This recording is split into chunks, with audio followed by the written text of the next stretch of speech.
Hello everyone! Today, I'm going to walk you through a simple process on how to delete all tag photos on your Facebook in one go. If you're tired of the old tags and want a fresh profile, keep watching.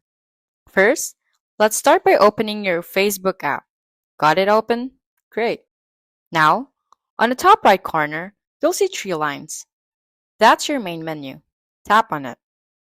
Scroll down until you find Settings and Privacy. Again, tap on it. From the drop down, select Settings. Now, this is where the magic happens.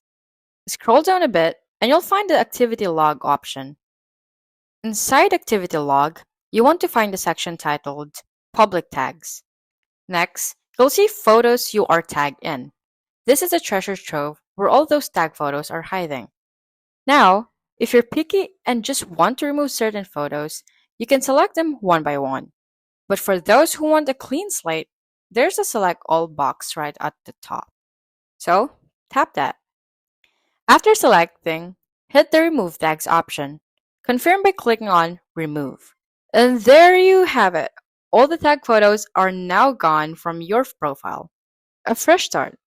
If you found this guide helpful, please don't forget to like, subscribe, and hit the notification bell for more updates. Until next time, bye bye.